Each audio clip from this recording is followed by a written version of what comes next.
We are back again. A game that matters, a game that counts. My Game 7 is what's driving the Orlando Magic this season. Today, live from my Miami hotel room, it's Locked On Magic.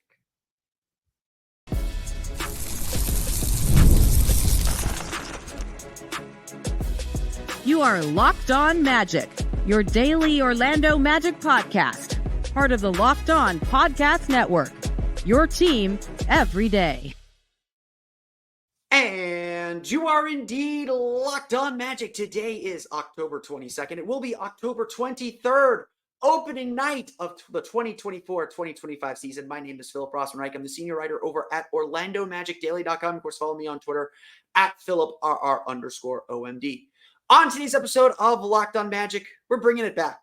We're going to go back to Cleveland, talk about Game 7, and how that moment has fueled what the Orlando Magic are about to do here in the 2025 season. We'll get to that coming up here in just a moment. But first, your favorite podcast, that's me, Locked On Magic, now has a newsletter introducing the Locked On Magic Daily Newsletter, one stop for ultimate team and league coverage delivered right to your inbox every single day. Sign up for free now at LockedOnDaily.com. That's LockedOnDaily.com and start your day with the all-new free Locked On Magic newsletter. Today's episode of Locked On Magic is sponsored by Gametime. Download the Gametime app, create an account, and use code LOCKEDONNBA for $20 off your first purchase. The last time I was on the road, I was also with an interesting background. It was at the Rocket Mortgage Fieldhouse as they were picking up the court, preparing for the Erie Monsters to take the ice at that arena. But the Cleveland Cavaliers were moving on. They would need that court again. The Orlando Magic were heading home. And while this past season, the 2024 season, was this massive success for the Orlando Magic, it was a humongous breakthrough. It was the reason why we're so optimistic about what this team is about to do and what this team can accomplish this year. The Orlando Magic stewed. They steamed. They had to suffer through the ignominy, even if it was for just a few weeks, of blowing the largest lead in a Game 7 in history. They had to know and understand that they were 1/2 away from getting out of the first round, from doing what nobody thought was possible, maybe even they didn't think was possible at the beginning of the season, or certainly a few years before, when the Magic were struggling to clear 30 wins, let alone 25. This Magic team in that moment understood what was possible for them, what they could do, what they were capable of. But there was no redemption. There was no next game. There was no second opportunity. The Magic had to go home. Trust me, I took a flight at like 6 a.m. in the morning to try and get back to Orlando for exit interviews. Did not make it. They had to go home and go their separate ways. And we've talked a lot about that impact of that game. Now, a lot of us remember the positives, as we should. It was a moment of positivity. It was a moment of celebration that this team made it this far when very few people, even the optimists, didn't think they would make it that far. That they could get there and that they were so young that they could get there again. It really did feel like this was just the beginning of something. And so there was no reason to be upset or distraught over the Magic's Game 7 performance. But that's how we pie-in-the-sky people think. That's what we long-term thinkers think. That's what us positive people think. Competitors like the ones on the Orlando Magic, that stung. There was no forgetting Game 7. People complain when I brought up Game 7 in the context of Franz Wagner's performance at the Olympics. Franz Wagner remembers Game 7. Believe me, he remembers going 1 for 15 or 1 for 16, whatever it was. Jalen Suggs remembers going 2 for 13. And that was actually something that stuck out to me when I talked to Jalen yesterday. That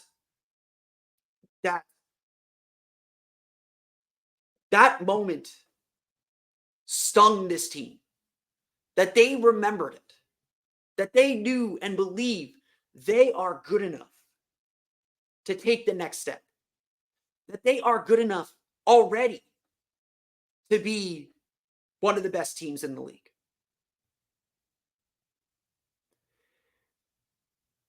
They stewed on Game 7. They believe that Game 7 was a failure. It wasn't a cause for celebration. It wasn't a good try, you'll get them again next year. It was something they fell short of. And Jamal Mosley has said it at various times, both after the game, the day after the game, and now heading into the season. The team needed those scars.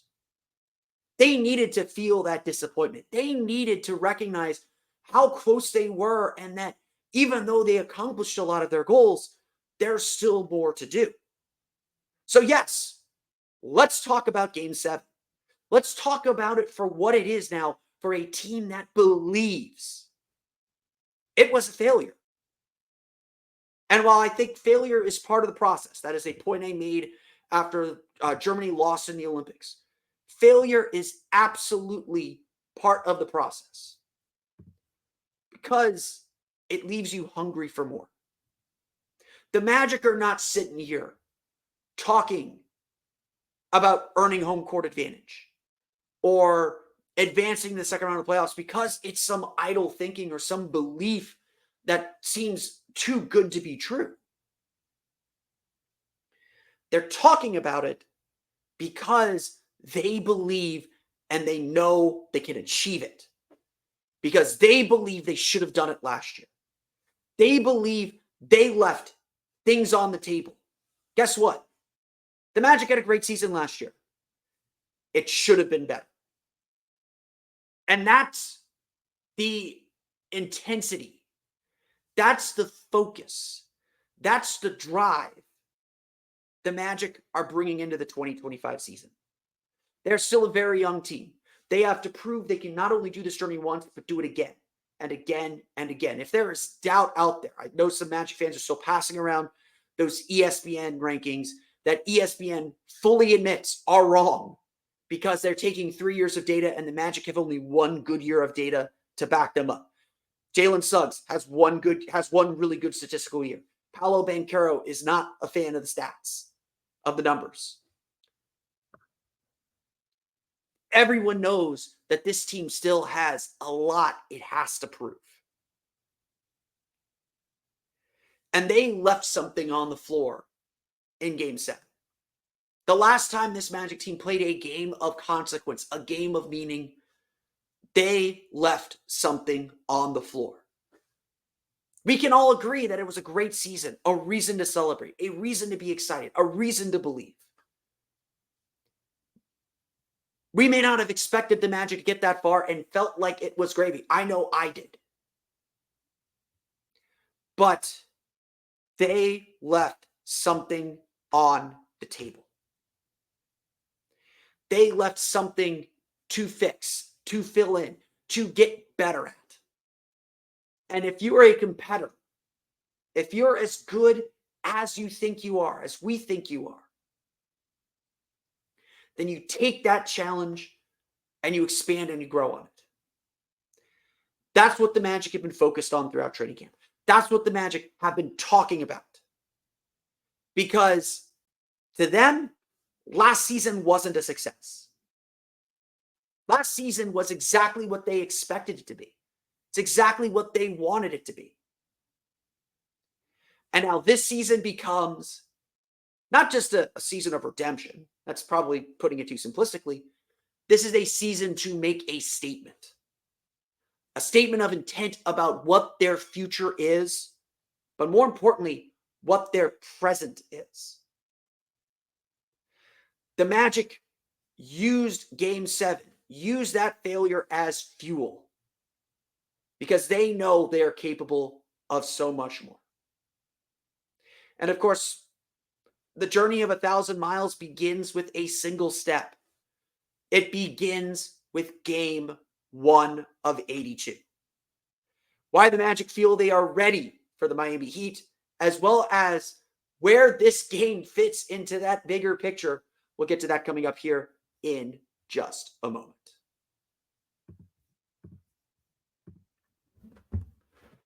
But first, today's episode of Locked On Magic is brought to you by our friends over at FanDuel. It's not loading. Why is it my banner loading? Okay, well, they don't get a banner then. Over at FanDuel. Hey, NFL fans, there it is.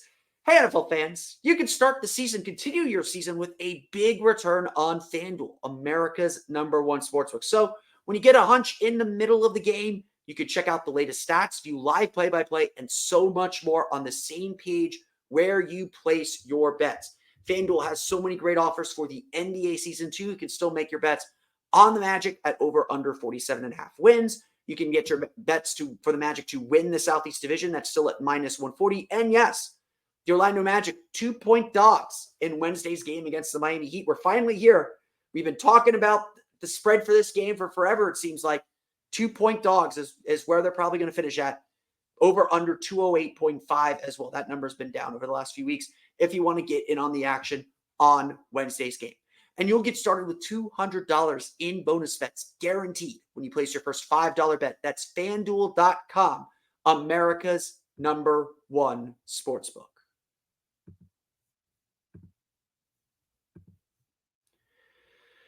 So here we are.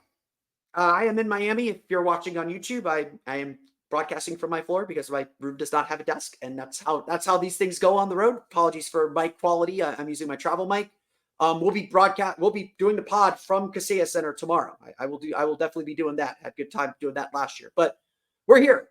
We finally made it. October 23rd. The state has been mythical now for 2 months. That thing that we have to reach. And it's game 1.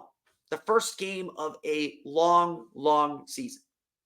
Now, you don't want to put too much stress on one game, especially the first game. There's still going to be mistakes. There's still going to be errors. There's still going to be a lot of things this team needs to clean up.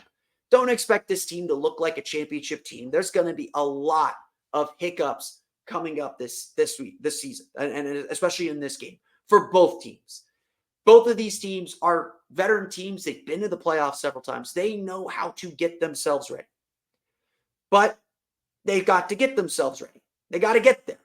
And that's obviously the next big challenge. That's obviously what this team has to work on next, or what this team has to grow next. The big thing that obviously this team understands, or understands now, is how important every game is. There's no getting around it. This team, the last time they were in a regular season game, faced a win-and-in situation against the Milwaukee Bucks. And as Jalen Suggs told us at practice on Tuesday, they don't want to do that again. If they can avoid that, they would very much like to avoid that. They would very much like to not have to play that scenario and play that situation out. Fair enough, right? Fair enough. But obviously you can't go into game 1 of 82 with playoff intensity. There's this tricky balance the Magic are going to have to find and going to have to really establish here in this first game. Because they know as much as anyone that they're capable of winning these games. Let me just put this plainly for everybody. The Magic can beat every team in the league. The only teams that I would say are going to be just extremely difficult to beat are Boston and maybe Oklahoma City. The Magic should be able to compete with Oklahoma City. The Magic think they can compete with Oklahoma City. We are at the stage of this team's development where, as fans, you should go into a game believing they can win every game that they're playing.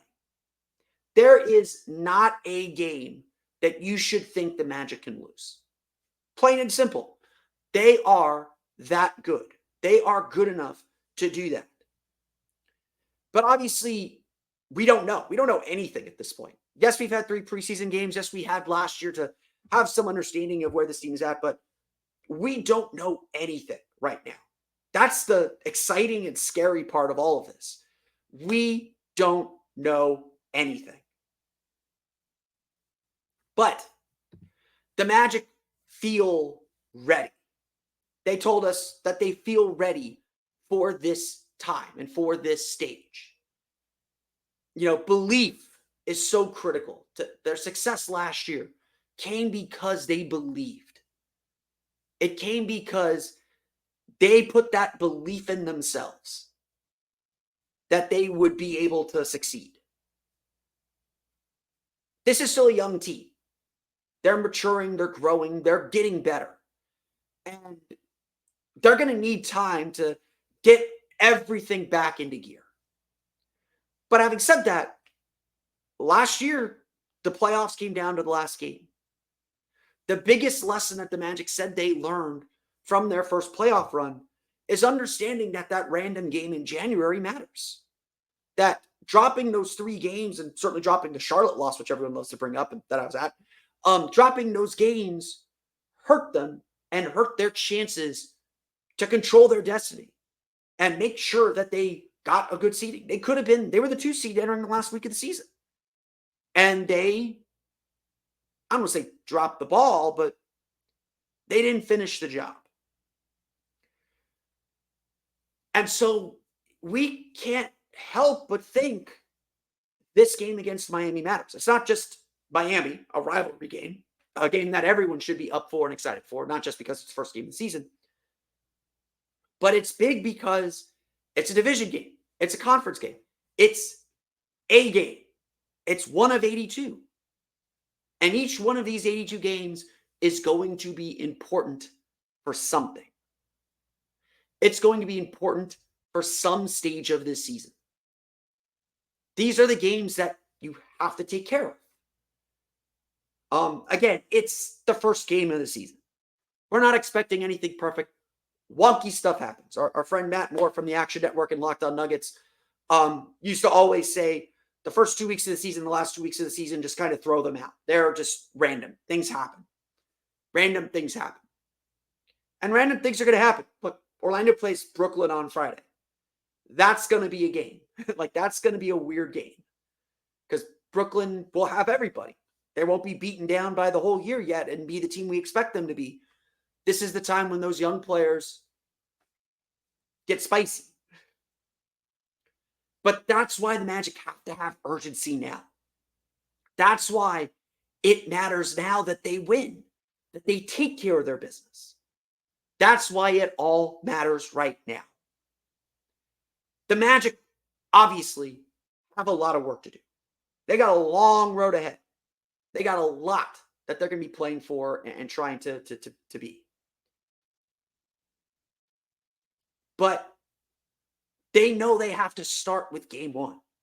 They can't just throw, not that they're going to throw this game out, but they can't just treat this as like, oh, it's just another game.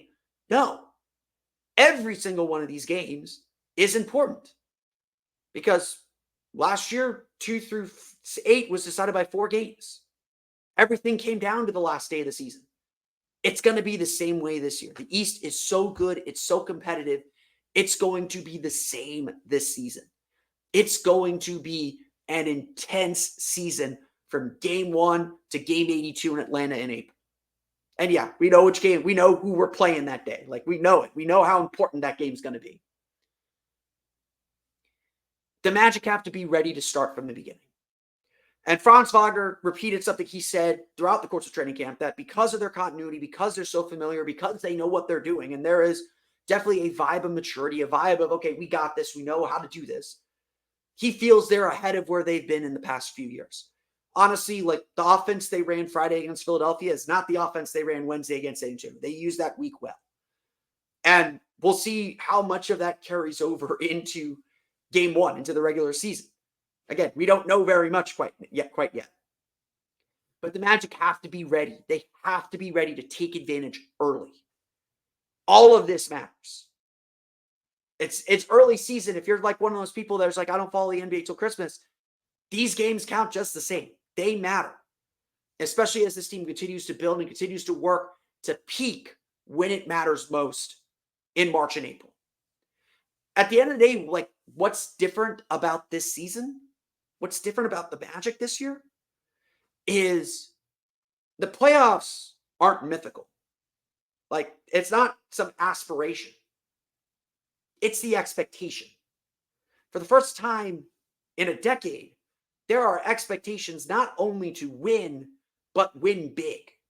Winning is going to be boring because it's about stacking wins. It's about where you are in the standings. It's about stretches of games. Are you winning 4 out of 5? Are you winning 6, 7 in a row?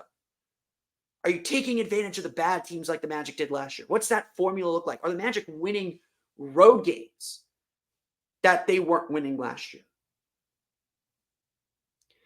That's what's on the line from the jump. And that's what the Magic have to prove in Miami tonight.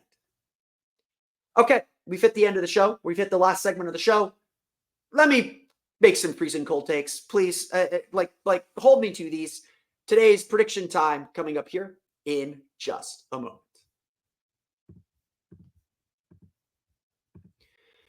But first, today's episode of Locked On Magic is brought to you by our friends over at Gametime.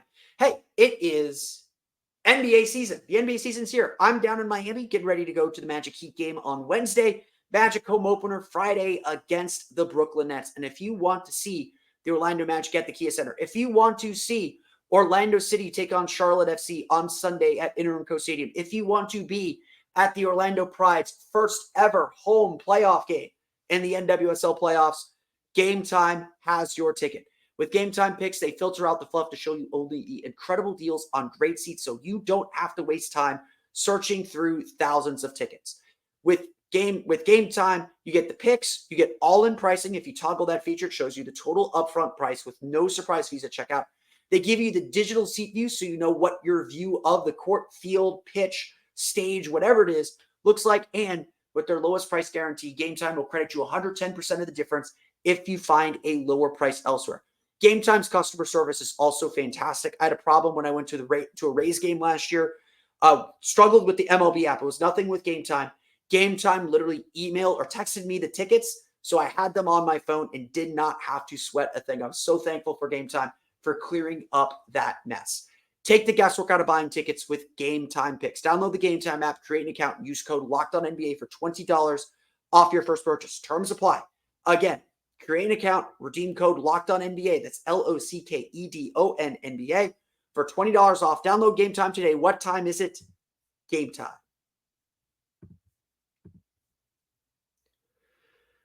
We have entered the freezing cold takes portion of the proceedings, the freezing cold takes portion of the show. I am going to make some predictions. I don't like making predictions. I will say this all the time. I make predictions. They're more like hypotheses, and I like being proven wrong. Like, prove me wrong. Like, I'm the guy at the chair saying, here's my opinion, prove me wrong. I like learning things. I like saying, okay, I don't have all the information. Here's what I have information-wise. Let's figure out the next thing. Let's figure out that next step. Let's, as new information comes in, it's like, I'll change my hypothesis. I'll change my thoughts. That's how this goes. But here we are, the beginning of a new season. We know what the Magic's goals are. Their goal is to get home court advantage. Their goal is to, be a top 4 seed. Obviously win the division. Obviously make the playoffs. Get out of the first round. And, I think that all those goals are very achievable. Like, don't get me wrong.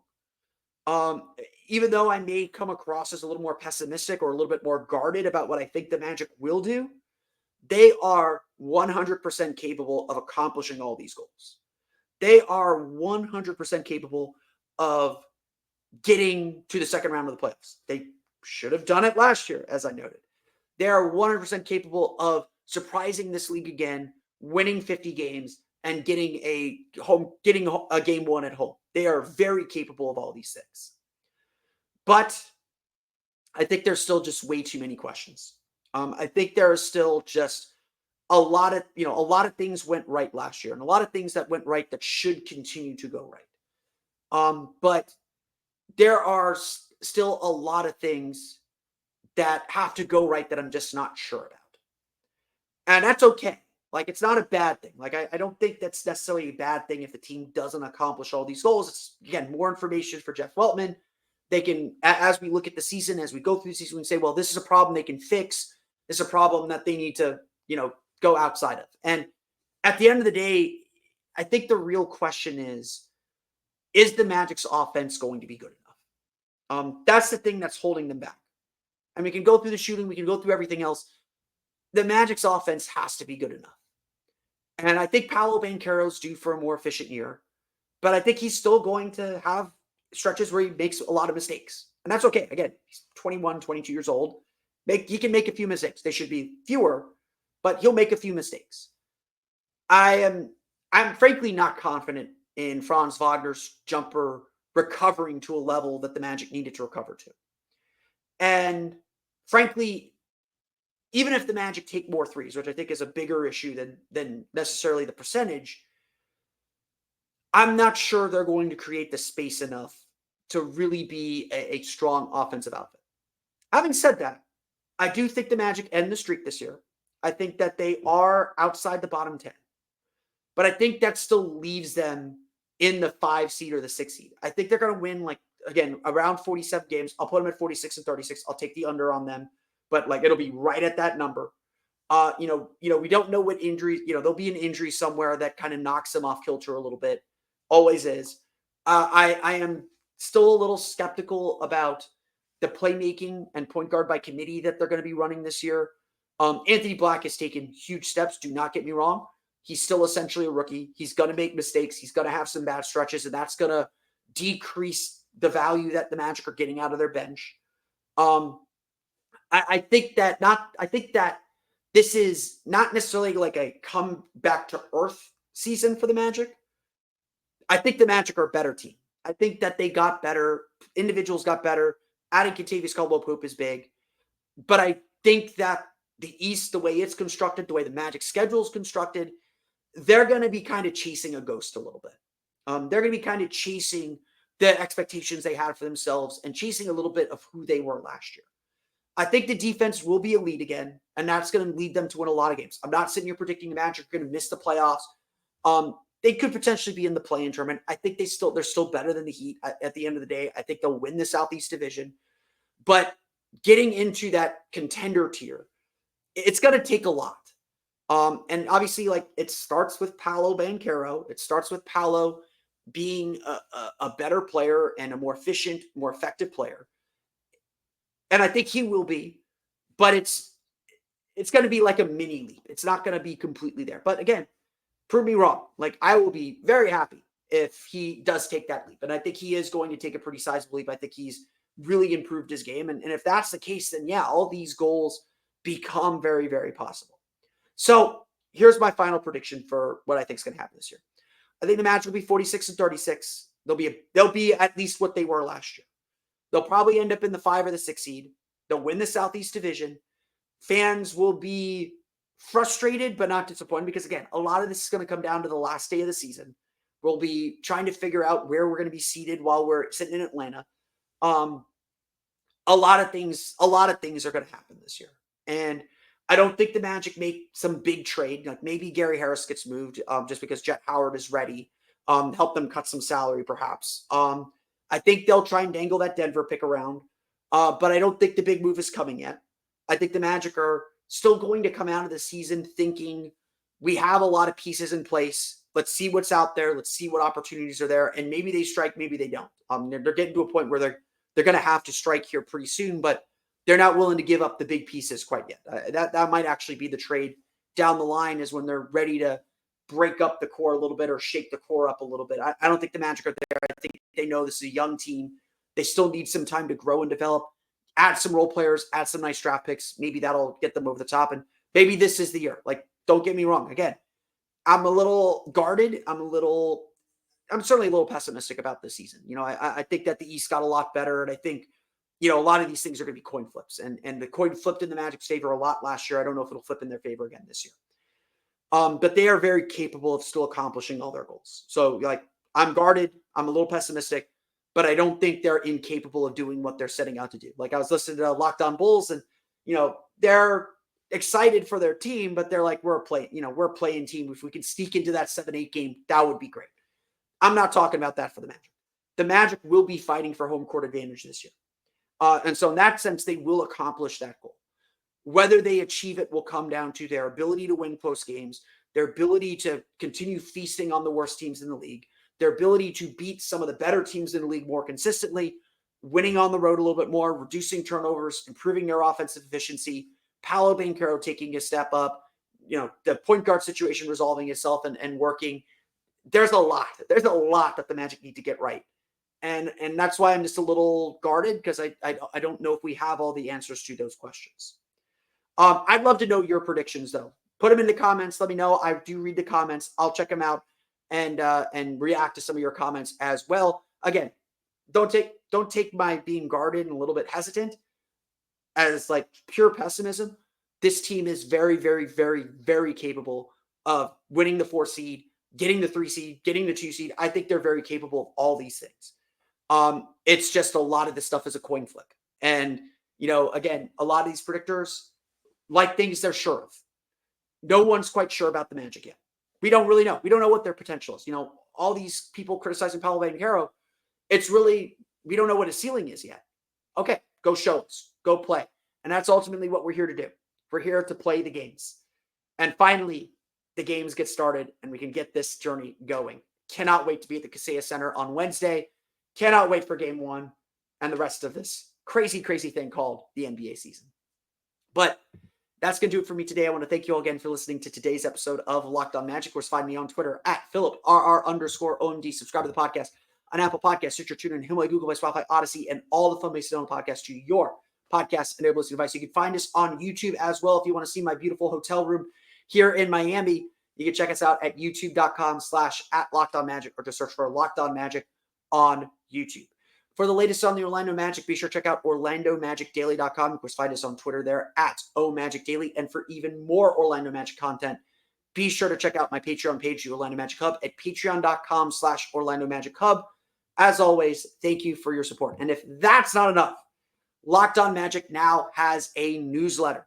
The Locked On Magic Daily newsletter is your one-stop for ultimate team and league coverage delivered right to your inbox every day. Sign up for free now at LockedOnDaily.com. That's LockedOnDaily.com and start your day with the all-new free Locked On Magic newsletter.